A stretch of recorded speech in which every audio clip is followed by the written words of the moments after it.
103,4 BFM, Radio Musik Asli Indonesia. Devi Mania, kembali lagi kita di talk show Inspirasi dan Mandiri pada pagi hari ini, Devi Mania. Sebelum kita sapa narasumber kita pada pagi hari ini, Vika mau kembali mengingatkan ya, jika pagi hari ini kita kembali mengadakan kuis spesial talk show Inspirasi dan Mandiri. Pertanyaannya disimak baik-baik, Devi Mania. Pertanyaannya, di manakah Mbak Anissa pernah berkuliah? Di manakah Mbak Anissa pernah berkuliah? Ya, ini untuk tahu jawaban kuisnya pada pagi hari ini berarti kalian wajib pantengin talk show-nya. Karena nanti kita akan sama-sama bahas bersama dengan Mbak Anissa yang sudah bergabung pada pagi hari ini dengan kita Devi Mania melalui daring Zoom meeting. Kita sapa dulu kali ya, Mbak Anissa pada pagi hari ini. Halo, selamat pagi Mbak Anissa. Oh, Selamat pagi. pagi. Jadi Devi Mania, Mbak Anissa ini adalah pengamat Down syndrome, betul Mbak Anissa? Ya, sedikitnya saya pengamat sama pengamat intinya semua semua semua disabilitas sih, Mhm. Oke, berarti disebutnya betul gitu. pengamat Down syndrome ya? Ya, bisa dibilang. Oke, Mbak Anissa sudah sarapan belum pagi hari ini? Jangan sampai belum sarapan nih karena mau talk show. Udah, Udah ya, aman ya. udah aman dong. Oke, oke Mbak Anissa, ini terkait dengan tema kita pada pagi hari ini ya. Kan tema kita pada pagi hari ini adalah Tunagrahita menembus dunia perguruan tinggi nih. Sebelum kita bahas mengenai perguruan tingginya ya, kita bahas Tunagrahitanya Hmm. dulu deh. Mungkin di luar sana banyak yang belum tahu Tunagrahita itu apa sih? Mbak Anissa boleh dijelaskan? Oke, jadi tunagrahita itu salah satu disabilitas intelektual. Mhm, Jadi ada beberapa kategori tunagrahita. Ada tunagrahita ringan, mhm, tunagrahita sedang, dan tunagrahita berat. mhm. Dan saya pribadi adalah disabilitas tunagrahita ringan. Oke, Mbak Anissa pribadi adalah pengidap tunagrahita, namun tunagrahitanya Tunagrahita ringan. ringan ya. Ringan, Oke, alhamdulillah. Gitu. oke, oke. Jadi, Monggo mm-mm. silahkan dilanjut Mbak Anissa. Oke. Jadi tunagrahita ringan itu bisa masuknya ke slow learner. Apa tuh? Aku Boleh masuknya ke slow dijelaskan? learner. Mhm. Slow learner tuh lamban untuk penangkapan. Nangkepnya Oke, lamban. oke. Gitu. Kalau yang berat, Berat tuh yang pengawasannya harus ekstra kuat, terus membutuhkan perawatan yang ekstra dari orang tua dan sekitar. Itu aja sih yang saya tahu berarti sejauh penangkapan ini. penangkapan daya tangkapnya juga lebih Daya sulit lagi tangkapnya ya. lebih sulit lagi. Oke, Ada beberapa anak tunagrahita yang usianya sudah mencapai 22 tahun, mhm. mereka belum mengenal huruf, mereka susah membaca. Oke. Itu sih. Itu yang berat ya. Mm-mm. Beratnya. Itu bukan berarti nggak pernah diajarin, tapi mungkin diajarin terus. Tapi Tapi memang mereka daya daya tangkapnya sulit begitu ya. sulit, benar. Oke, oke. Daya merekanya sulit. Oke, nah ini kan ada beberapa kategori ya, ada kategori tunagrahita ringan, ada kategori tunagrahita berat. Nah ini eh, apa yang misalkan Mbak Anissa nih divonis tunagrahita ringan ya, apa yang menyebabkan vonis tunagrahita ringan ini Pak? Mbak Anissa, boleh dijelaskan tidak? Gimana, gimana, gimana? Indikasinya, indikasi apa saja yang mengkategorikan si pengidap tunagrahita ini masuk ke kategori ringan atau masuk ke kategori yang berat, Mbak Anissa? Oke, kalau ringan tuh pertama IQ-nya 51 sampai 70 Oh, oke. gitu. Terus itu satu. Terus dia masih bisa untuk berkomunikasi dengan yang lain. Mhm. Kalau berat tuh dia yang sudah apa ya Kak ya, yang sulit terus susah untuk ngomong pun susah gitu loh. Oke, berarti kalau yang tadi kan, kalau yang tunagrahita ringan IQ-nya tadi disebutkan 55 sampai 70. 51 sampai 70. Oh, 51 Yes. sampai 70. Kalau yang berat 51 sampai berarti 70. Berat itu di tunagrahita berat itu di 20 sampai 35. 20 sampai 35 ya. Oke. Hmm. Oke, ini kalau boleh tahu untuk Mbak Anissa sendiri ini sejak kapan atau sejak usia berapa ini Mbak Anissa divonis sebagai pengidap tunagrahita ringan, Mbak? Aku baru tahu itu di usia 7, 8, 9 tahun. 9 tahun. 9 Dulu tahun. Dulu di usia 9 tahun itu gejalanya memang seperti apa sehingga akhirnya Lamban, lamban aja untuk lamban dalam. untuk berpikir, lamban untuk dari segi pelajaran tuh lamban. Tapi itu kondisinya pada saat 9 tahun tuh masih sekolah SD biasa atau seperti apa? Masih sekolah SD biasa. Masih sekolah SD biasa. Terus pada saat Mm-mm. itu langsung periksa ke dokter atau seperti apa Mbak Anissa? Ke dokter sih, kita periksa ke dokter, Mhm, terus di dokter baru divonis saya Down syndrome intelektual pada saat itu, belum ada tunagrahita, mhm, masuknya saya ke kategori mhm. slow learner baru SMP saya sekolah inklusi di Budi Waluyo, Oh, itu masih di Jakarta ya? gitu. Atau di mana itu? Masih di Jakarta, masih di Oke. Jakarta, Oke, gimana dulu Mbak gitu. perasaannya pada saat dulu masih kecil ya, usia 9 tahun, lalu mendapatkan vonis dari dokter ternyata mengidap tunagrahita ringan. Bagaimana saat itu perasaannya? Aku pada saat itu sih belum tahu apa-apa ya Kak Belum ya, tapi ngerti ya? belum ngerti. Jadi pada Aha. saat saya sekolah di inklusi, saya berteman dengan anak-anak spesial lainnya, Mhm. baru ngerasa kok beda ya, dan ya kenapa saya dibedakan, itu aja sih perasaan saya. Oke. Gitu. Saya berteman dengan anak-anak autism, anak-anak spesial lainnya sih. Tapi sempat merasa ini nggak sih, sempat merasa putus asa gitu, merasa vonis dari dokter ini adalah akhir dari segalanya, bikin Mbak Anissa jadi nggak punya masa depan. Pernah punya perasaan seperti itu tidak? Enggak sih. Kalau kalau untuk itu saya tidak pernah, karena eh saya yakin Mhm, semua orang itu bisa berubah gitu mhm, kan. eh Walaupun saya punya keterbatasan intelektual, individu tunagrahita dapat mengembangkan potensi saya mhm. gitu kan, melalui pelatihan, Oke. terus dukungan. Yang penting intinya dukungan dari orang tua dan masyarakat sekitar sih. Oke, nah ini nih yang juga saya mau tanyain Mbak Anissa. Dulu kan pada saat Boleh. usia 9 tahun ya, datang ke Hmm, dokter, memeriksakan diri, lalu kemudian dokter memvonis Mbak Anissa terkena tunagrahita ringan hmm, begitu. Bagaimana hmm. respons orang tua Mbak Anissa pada saat itu? Kenapa kenapa sorry? Oh, suara saya kurang jelas ya? Hmm, hmm, Oke, jadi dulu kan pada saat usia 9 tahun ya, Mbak Anissa masih hmm, cukup kecil pada saat itu, datang ke dokter, hmm, memeriksakan diri, lalu kemudian dokter memvonis Mbak Anissa sebagai pengidap tunagrahita ringan. Itu hmm. bagaimana respon orang tua Mbak Anissa pada saat itu, Mbak? Aku sih nggak tahu, mungkin sedih gitu, mungkin tidak Mhm, terima, mungkin banyak beberapa orang tua lainnya juga pasti tidak tidak mau anaknya itu mengidap tunagrahita atau disabilitas lainnya. Tapi ini kan mhm. sudah kuasa Tuhan yang harus Iya, dijalanin gitu. iya, iya. Jadi jangan jangan ada kata nyerah lah. Saya yakin kok tunagrahita bisa maju. Oke, tapi sejauh ini peran orang tua Mbak Anissa sendiri bagaimana sejak Mbak Anissa divonis Down syndrome sejak usia 9 tahun hingga sekarang? Sekarang usia Mbak Anissa sudah berapa? Mohon maaf, kalau boleh tahu. 34 tahun. 34 tahun, berarti sudah cukup panjang perjalanannya dengan vonis ini Hmm, ya Mbak ya. Bagaimana peran orang hmm. tua dalam Mbak Anissa dalam mengidap posisi seperti ini begitu dalam kondisi tunagrahita ringan? Oke, kalau orang tua saya pribadi tuh lebih ngedukung, terus Mhm. lebih ekstra ngejaganya. Ya, kayak gitu aja sih, Kak.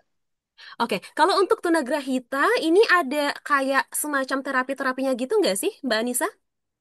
Iya, itu yang tadi saya bilang. Kalau terapi, sorry, kalau tunagrahita berat mungkin dia ada terapi bicara, Mhm, dia terapi wicara itu udah pasti ada. mhm, Terus yang saya tahu ya, itu ada terapi wicara, ada terapi untuk jalan. Itu mhm. aja sih, Kak. Tapi kalau untuk Mbak Anissa sendiri, apa Mbak Anissa menjalani terapi juga atau gimana? Nope, nope. Saya tidak ada, saya pribadi saya tidak ada terapi, tapi saya sama orang tua Mhm. saya dibebaskan untuk eh, berolahraga apapun itu, Oke. walaupun didampingin ya, Mhm. Berarti dokter gitu. pun sejak awal memvonis, dokter pun tidak menganjurkan untuk Mbak Anissa melakukan atau mengikuti terapi, Mbak. Karena mungkin kategorinya Enggak, ringan ya. ringan. Oke, kalau ringan tidak perlu gitu. terapi, kalau misalkan masuk kategori berat baru mungkin perlu melakukan terapi ya. Hmm. Oke, Mbak Mungkin Anis. hanya olahraga-olahraga terus lebih ke ini sih, lebih ke berkumpul dengan masyarakat sih, ber- belajar kan di situ, bersosialisasi ya. bersosialisasi dengan masyarakat itu. Mhm. Kalau Mbak Anissa sendiri bagaimana? Apakah sejak awal divonis sampai sekarang sosialisasi dengan masyarakatnya baik atau seperti apa? Saya untuk sekarang alhamdulillah baik, tapi saya merasakan dulu saya tidak dianggap oleh masyarakat atau dikotak-kotakan oleh masyarakat. Makanya Mhm. kenapa saya menjadi sekarang, kenapa? eh, karena saya yakin orang lahir di dunia itu punya hak dan kewajiban yang sama, Iya. gitu. Makanya saya terus belajar, saya cari pertemanan yang baru. Saya tidak malu untuk saya mengklaim kalau diri saya tunagrahita, Mhm. gitu. Buat apa saya mesti malu? Di mana berarti masyarakat juga harus mengerti, masyarakat juga harus tahu adanya kita atau disabilitas lainnya. Iya. Sekarang gimana caranya kita untuk merangkul gitu. Mhm. Jadi for information aja, saya di tahun 2024 Mhm. saya pernah nyalek. Oh, ini baru aku mau tanyain loh nanti di segmen 2, Mbak. Di segmen berikutnya Mbak udah bocorin duluan. Aduh, gimana? Oh iya, Kita save dulu yang itu kali ya, boleh nggak? oke. Kita Ya simpen. itu jadi Mhm. kalau saya tuh lebih lebih ini ke masyarakat aja sih, lingkungan. Oke, Mbak Anissa, ini kan terkait dengan tema kita pada pagi hari ini ya. Tunagrahita Mm-mm. menembus dunia perguruan tinggi. Berarti Mbak Anissa sendiri Mm-mm. sebagai pengidap tunagrahita ringan, berarti ini sudah menembus dunia perguruan tinggi. Betul, Mbak Anissa? Yes, yes. Oke, berarti udah kuliah, Mbak Anissa sudah pernah berkuliah ya? Sudah lulus juga alhamdulillah. Di jenjang? Saya D1 Perhotelan STP Trisakti. Oh, dulu di Trisakti. Iya, perhotelan. Jurusan perhotelan. Heeh. Wah, luar biasa. Itu Di dulu di tahun tahun berapa? 2009. 2009. 2009 2009 di awal Universitas daftar di. Di, Nah, uni, di ini ada sedikit Trisakti, STP, Trisakti ya. Sekolah Tinggi Pariwisata Trisakti. Oke. Jadi ada sedikit cerita. Mhm. Kenapa saya bilang peran orang tua dari awal itu sangat penting? Ya. Karena di sini jangan pernah ada banyak orang tua atau beberapa segelintir orang Mhm. menutupi kalau punya anak Down syndrome atau anak disabilitas lainnya, Ya. gitu. Dan saya berharap jangan pernah ada lagi orang tua yang nutupin kalau dia punya anak spesial. Karena kenapa? Mhm. Biar gampang kita atau dosen mungkin penanganannya akan beda, Iya. Oke. gitu. Jadi saya pribadi, saya awal D3 karena tidak terbukanya orang tua saya terhadap universitas atau dosen, Hmm. saya downgrade ke D1 Oh, dari pihak jadi dulu Mbak Anissa ini D3. sempat kuliah untuk di jenjang D3 gitu ya. Artinya dulu orang tuanya Mbak D3 Anissa, karena mohon maaf kurang terbuka mm, mengenai kondisi Mbak Anissa, jadi di downgrade begitu. benar. Tapi berarti masih di Hmm, Trisakti waktu itu yang D3, Mbak. masih. Oke. Jadi saya hanya downgrade dari D3 ke D1 gitu. Oke. Dan pihak kampus bilang, kenapa ibu tidak ngomong dari awal? Mhm. Mungkin kalau dari awal penanganan kita akan beda, Ya. gitu. Itu aja sih. Lalu bagaimana pada saat itu respon Gitu. orang tua Mbak Anissa? Respon beliau sih, ya lebih terbuka sekarang Atau mungkin dulu ada tujuan ke khusus mungkin Mbak, kemanapun. kenapa nggak terbuka membicarakan kondisi Mbak Anissa? Mungkin apa mungkin dulu ada tujuan khusus mungkin Ya, agar mungkin agar mungkin agar Mbak Anissa tidak dianggap berbeda dengan yang lainnya mungkin ya? ya mungkin seperti itu. Mhm. Mungkin tidak mau dianggap berbeda. Ya, tapi kan itu Iya. tidak bisa ditutupin. Mhm. Semakin anak itu ditutupin, semakin di ditutupin, semakin Ya, semakin kita menutup diri untuk anak difabel, kapan anak itu bisa berkreasi, kapan anak itu bisa bebas, kapan Oke. anak itu bisa belajar. Mhm. Itu aja sih, Kak. Oke, berarti harus terbuka karena itu sangat-sangat berpengaruh terhadap proses Iya pembelajaran dong. anak di sekolah ataupun universitas ya, Mbak ya. Hmm. Oke, ini menarik di Trisakti ya. Tahun berapa tadi Mbak kuliahnya? Aku 2009 lulus di 2012. Oke, di tahun 2009 daftar di Trisakti, ambil jurusan perhotelan. Kenapa perhotelan, Perhotelan. Mbak? Kenapa perhotelan? Aku penasaran nih. Nah, jadi kenapa perhotelan? Balik lagi di difabel aku tunagrahita. Mhm. Tunagrahita tuh lebih banyak ke praktek Oke. dan itu dia lebih gampang. Kalau perhotelan dia lebih gampang untuk prakteknya, begitu Lebih maksudnya? gampang karena apa? Itu kan sehari-hari Oh, oke. gitu. Mereka lebih lebih nyimak gitu, Mhm, mhm, mhm. lebih menangkap gitu. Oke, oke. Tadi kan Mbak Anissa sempat Oke. spill tipis-tipis ya. Katanya Mbak Anissa ini Hmm. pernah nyalek. Ini kapan dulu Hmm. dan apa latar belakangnya? Apa yang menyebabkan dulu Mbak Anissa memilih untuk nyalek, Mbak? Monggo silakan. Oke, jadi di tahun 2024 saya maju DPRD Kota Mhm. untuk BJ Cinere Limo. Boleh Oke. disebutin partainya? Tidak usah. Tidak usah Oke, ya, Mbak tidak ya. usah. Oke. Jadi saya sempat maju dan eh, tujuannya sebenarnya hanya nih kepolosan anak tunagrahita kan mikirnya tidak terlalu tidak panjang, Mhm. ya kan? Iya. Saya pada saat itu ditawarin caleg, saya mau karena apa? Saya cuma ingin foto saya di mana-mana. Ah, ingin dikenal publik lebih luas begitu. Publik karena kenapa? Saya ngerasain dulu saya berteman tuh susah Oke. gitu. Iya, Saya iya, iya. berteman susah, saya pengen ke sini susah, saya pengen ke situ susah. Jadi pada Mhm. saat itu ada caleg masuk, ada apa namanya? Saya ditawarin jadi caleg ya, saya mau. Oke. Karena pada saat itu, oh iya, ya, saya pasti dikenal foto saya di mana-mana. Mhm. Dan tidak sampai di situ, ternyata caleg tuh harus punya program. Oke, pada saat itu Mbak Nah, Anissa sudah ada bayangan programnya atau bagaimana? nggak ada, Oke. tidak ada. Saya sama tim aku sama orang aku akhirnya eh, apa namanya tim aku ini dia bilang ya udah program difabel dan itu mulai ramai. Mhm. Dan saya salah satu caleg yang ngaku di media Mhm. kalau saya eh, apa Down syndrome Oke. Itu dulu di tahun dua ribu dua gitu puluh empat ya Mbak ya, setahun yang lalu. 2024. Oke, lalu setelah itu bagaimana prosesnya Mbak? Ya prosesnya berjalan lancar, saya ketemu masyarakat segala macam. Terus saya Mhm. karena saya punya program ini yang tidak boleh bagi saya tidak boleh berhenti pada saat nyalek. Setelah selesai saya nyalek, Mhm. saya terus jalan program ini kan, Oke, oke, oke. gitu.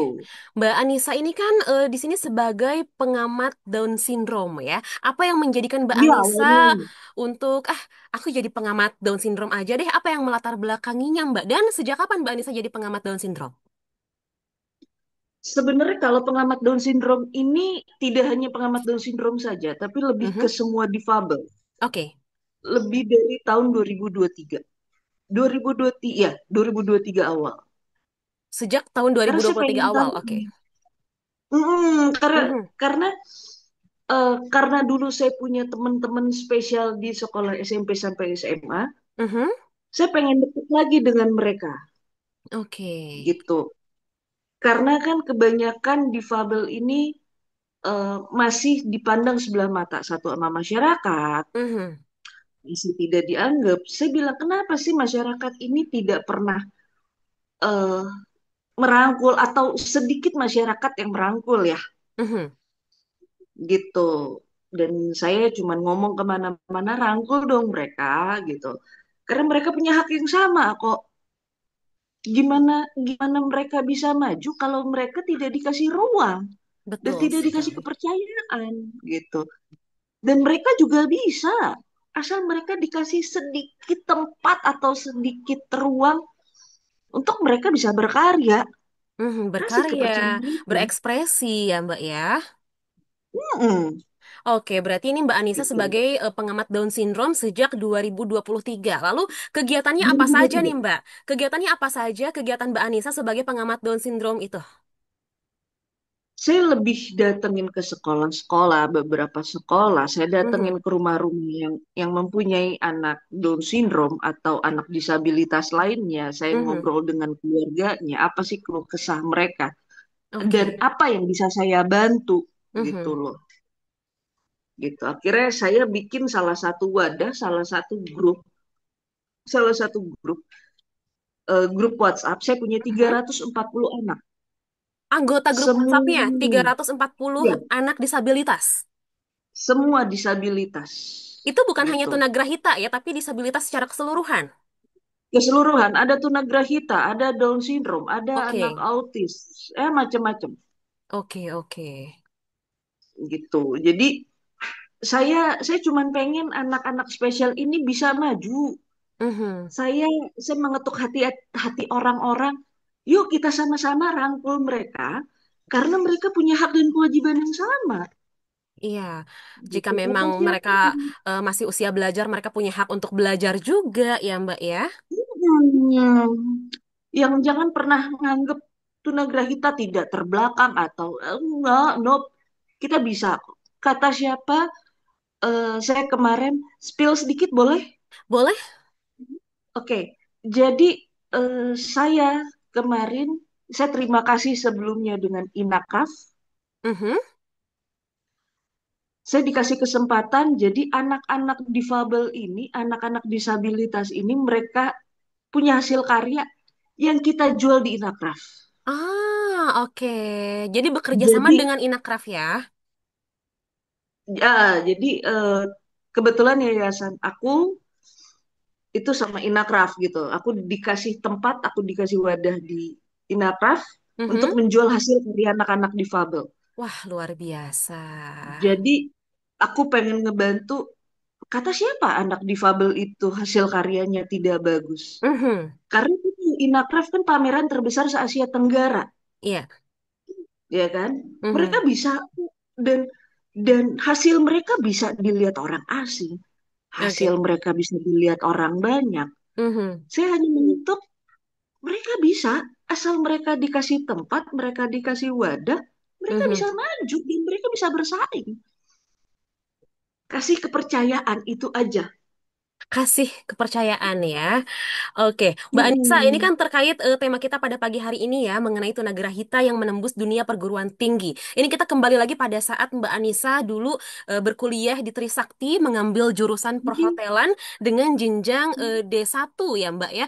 Pada saat itu, Yes. setelah di-downgrade dari D3 menjadi D1, Mbak Anissa bagaimana perasaannya? Apakah sempat down juga atau bagaimana? Saya tidak pernah ada rasa down sih, Kak. Mhm. Dan itu yang harus saya jalanin, itu yang saya harus jalanin.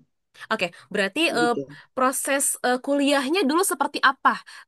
Boleh dikasih tahu nggak? Apakah setelah pihak Mbak Anissa lebih terbuka mengenai kondisi Mbak Anissa, pihak kampus atau pihak Trisaktinya mengistimewakan Mbak Anissa dalam pembelajaran, dalam perkuliahan atau seperti apa? Jadi itu yang tadi saya bilang. Mhm. Karena apa namanya? Kenapa saya di STP Trisakti itu lebih banyak kan kayak memasak, kayak pastry. Ya. Itu dari pihak maaf, fisiologinya yang bilang atau pihak dokter yang bilang otak kanan atau otak kiri saya yang harus diasah. Mhm. Dan kebetulan saya lebih suka memasak. Oke. Itu yang didorong sama orang tua saya. Kamu kamu bisa ini loh gitu. Mhm. Tapi selama proses Itu aja sih. perkuliahannya bagaimana Mbak Anissa? Apakah dalam proses perkuliahannya selama mengambil jenjang D1 ini Mbak Anissa disamakan dengan mahasiswa lainnya atau ada treatment-treatment khusus karena Mbak Anissa seorang pengidap tunagrahita? Nggak ada, Nggak ada ya, nggak berarti ada, nggak ada, disamakan ya? nggak ada. Disamakan, Oke, untuk Mbak Anissa disamakan semua. untuk Mbak Anissa sendiri pada saat kuliahnya seperti itu dulu apakah merasakan ada kendala-kendala atau normal-normal saja Mbak? Pastinya punya kendala. Mhm, Pertama kesulitan untuk fokus, mhm. gitu kan? Oke. Karena fokus saya kan harus lebih diulang-ulang, Mhm. gitu. kurangnya dan saya orang yang minderan. Minderan, oke. Dan masih ada sulitnya komunikasi yang pihak kampus atau pihak dosen ini nggak ngerti loh maksud aku apa Oke. gitu. Lalu bagaimana cara mengatasi kendala-kendala itu, Mbak, pada saat itu, pada saat kuliah? Kalau kendalanya saya lebih lebih fokus jadi ada beberapa orang yang ngerti saya dan saya Mhm. minta ke orang itu tolong jelasin dong. Minta Tuh, dijelasin ini ulang, loh maksud ya. saya. Minta dijelasin ulang sama orang yang mengerti kondisinya Mbak Anissa, begitu ya. Ya, Oke, tapi pada saat itu teman-teman, misalkan teman-teman di kelas gitu di kampus support support Mbak Anissa ya. iya ada beberapa yang support Oke, itu yang terpenting gitu. itu ya Mbak ya. Iya, support dari teman, support dari keluarga itu penting dan lingkungan sekitar. Oke, Mbak Anissa, Tuh. menurut Mbak Anissa Hmm, sendiri ini, bagaimana cara merubah mindset bahwa seorang penyandang tunagrahita ini bisa menembus perguruan tinggi, Mbak? hmm, oke, oke. Jadi itu sangat penting dukungan orang tua dan sekitar pertama. Mhm. Orang tua harus lebih terbuka dengan pihak kampus, Oke, terus belajar terus dari lebih pengalaman ya Mbak ya. belajar Mhm. dari pengalaman saya. Mhm. Terus orang sekitar atau dosen tuh harus lebih apa ya, eh, mengerti maksud dan tujuan anak-anak difabel ini apa. Karena tidak semua orang ngerti atau paham yang dimaksud dengan anak difabel ini. Oke. Gitu. Itu aja sih. Oke, Mbak Anissa ini punya yayasan, Mbak. Ya, Yayasan apa? Boleh di-spill terus sejak kapan mendirikan yayasan tersebut dan apa dulu latar belakangnya sampai Mbak Anissa mendirikan yayasan tersebut, Mbak? oke. Yayasan aku ini namanya Yayasan Rumah Kesetaraan Inklusi. Oke, apa itu? Boleh di-spill?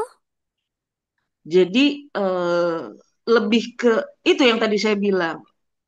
Saya pengen adik-adik difabel ini mereka bisa maju, mereka bisa berkarya dan karya mereka bisa dilihat dengan banyak orang. Tidak lagi mereka dipandang sebelah mata sama orang gitu. Dan Mhm. itu aja sih. Kalau masalah berapa banyaknya kita sudah ada 320 Oh, anak. yang tadi disebutkan di grup WhatsApp itu bukan anggota yayasannya. Itu anggota yayasan saya. Aha, oke. Berarti yayasan ini berdiri sejak Di tahun 2024. di tahun 2024, 1 tahun yang lalu ya. Ini katanya Mbak Mm. Anissa juga ada wirausaha, bikin wirausaha kopi racik. Emang iya Mbak? Iya itu, waduh itu udah lama banget. Ah gitu. 2018. Oke, dulu Saya, ya, gimana? Boleh diceritain secara 2018. singkat gak? Jadi saya punya usaha. Mhm, Ini yang saya maksud. Jadi setelah sekolah, yang ditakutkan orang tua sekarang, mhm. setelah sekolah anak tunagrahita atau anak yang lain, mereka bisa apa? Iya, mau ngapain gitu ya? Mau ngapain gitu loh. Mhm. Makanya saya tuh di tahun 2018 saya buka usaha minuman kemasan namanya Oke. Cafe Racik Nusantara. Oke, kopi Mbak atau Dan gimana? Bukan kopi. kopi, Kopi ya, ada minuman kopi, kopi. ada jus. Oke. Ah, ah. Dan dan yang saya suruh beli awal mulanya itu pihak keluarga aja dulu, Iya. lingkungan sekitar aja dulu Mhm. gitu. Dari situ ada yang beli kan jadi rasa percaya diri tambah dong. Meningkat ya. Oke. Gitu. Terus gimana? Itu aja sih, Kak. Sampai sekarang masih ada ini usaha kopi raciknya, Mbak? Oh, udah enggak, tapi tergantung ada orang pesan atau tidak gitu aja. Oh gitu. Oke, Mbak Anissa, tadi kan aku mengajukan pertanyaan ya, kuis untuk pendengar kita di rumah. Ini coba kita lihat ya, sepertinya sih sudah banyak yang jawab. Ini di WhatsAppnya Radio DFM. Alhamdulillah berarti banyak yang menyimak perbincangan kita pada pagi hari ini, Mbak. Banyak yang antusias ya. Tapi ini Hmm. mohon maaf sekali, nggak bisa Vika kasih hadiah semuanya ya, karena kalau kasih Vika hadiah semuanya, wah bisa repot ya. Kita pilih satu ya dari yang menjawab benar DV Mania pada pagi hari ini. Ini selamat untuk Kak Humaira. Selamat untuk Kak Humaira, ini dari Jakarta. Pagi hari ini berhak mendapatkan hadiah. Hari ini hari apa sih Mbak? Hari ini hari Senin ya, tanggal 20 Oktober ya. Senin tanggal Ya, 20 Oktober 2025. Ini Kak Humaira berhak mendapatkan hadiah berupa satu paket perawatan dari Metal Fortis, berupa sabun, shampoo, dan juga parfum. Selamat untuk Kak Humaira ya. Hadiahnya bisa diambil di Radio DFM Jakarta di Gedung Granadi, lantai 4 Tipika Selatan ya, Jalan HR Rasuna Said, Kuningan Setiabudi, Jakarta Selatan. Hadiahnya bisa diambil mulai dari hari ini, tapi batas waktunya hanya 1 minggu ya. Kalau misalkan Senin depan belum diambil, berarti dianggap hangus. Jadi kalau misalkan besok bagus. atau lusa senggang maksud Vika ya, boleh datang ke sini untuk diambil hadiahnya ya. Selamat sekali lagi untuk pemenang. Untuk yang belum menang jangan sedih dong, jangan berkecil hati ya, karena masih banyak lagi hadiah-hadiah lain yang menanti di esok hari ya. Wah, Mbak Anissa nggak terasa ya, dari tadi kita cuap-cuap, sekarang sudah mau jam 10 aja. Nggak terasa ya Mbak ya? Apa gimana? Apa terasa banget? Gak kerasa. Nggak kerasa kurang durasinya ya? Oke, Mbak Anissa, ini terakhir deh. Yes. Pertanyaan dari aku, ada pesan nggak nih untuk di luar sana para pengidap tunagrahita atau mungkin untuk para orang tua yang memiliki anak tunagrahita agar mungkin lebih percaya diri atau seperti apa? Monggo silahkan. Oke, aku cuma punya pesan sedikit untuk adik-adik dan orang tua. Pertama, adik-adik dulu. Boleh. Jangan pernah capek, jangan pernah letih. Kalian hebat, Mhm, kalian bisa terus berjuang. mhm. Jangan pernah malu untuk berkarya, jangan pernah malu untuk melakukan hal apapun. Oke. Itu pertama buat adik-adik, kedua buat orang tua dan teman-teman, buat orang tua dan masyarakat. Please don't judge, jangan ngejudge kita kalau kita tidak mampu. Satu, Mhm, kedua kasih ruang kita. mhm. Ketiga, jangan pernah bully, jangan pernah bully kita, jangan pernah buat orang tua jangan pernah capek, buat orang tua hebat, tetap bimbing kita, tetap eh, dorong kita untuk maju, kasih kepercayaan kita, kasih kepercayaan adik-adik difabel ini kalau mereka bisa. Jangan pernah capek untuk ngebimbing kita, apalagi ya. Untuk masyarakat, please, itu yang selalu saya bilang, rangkul kita, Mhm. please rangkul kita, karena eh, balik lagi yang tadi saya bilang, kita lahir, siapa sih Kak yang mau seperti ini? Tidak ada yang minta dilahirkan dalam kondisi seperti ini ya. Yes. Oke. Jadi please rangkul kita, please ajak kita bermain, please ajak kita bicara, samakan kita sama dengan kalian, Mhm. walaupun kita punya kekurangan, Setiap orang pasti gitu. punya kekurangan ya. Gak hanya pengidap disabilitas, Hmm, yang tidak disabilitas itu pasti ada kekurangannya ya Mbak ya. ya, Oke. tapi itu aja sih Kak. Jadi buat para masyarakat, orang yang di luar sana, mulai sekarang atau mulai hari ini, please rangkul kita. Jangan pernah membeda-bedakan kita. Jangan pernah ngebully kita. Mhm. Karena kita nggak tahu disabilitas luar di sana yang maju. Oke, luar Itu biasa aja sih. sekali. Mbak Tetap Anissa. semangat. Terima Itu kasih aja. banyak. Mbak Anissa, terima kasih banyak. Luar biasa sekali ya, DV Mania. Terima kasih Mbak Anissa ya sudah meluangkan waktunya nih untuk berbincang bersama dengan Hmm. aku dan juga dengan pendengar kita di Radio DFM Jakarta. Mbak Anissa, DV Mania juga terima kasih banyak yang sudah menyimak talk show kita pada pagi hari ini. Mudah-mudahan perbincangan kita bersama dengan Mbak Anissa ini bisa menjadi inspirasi ya, bisa bermanfaat untuk kita semua. DV Mania, karena ini sudah mau jam 10, sepertinya Vika dan Mbak Anissa kita undur pamit dulu ya DV Mania. Selamat menjalankan aktivitas di hari Senin pagi ini. Wassalamualaikum warahmatullahi wabarakatuh. Bye.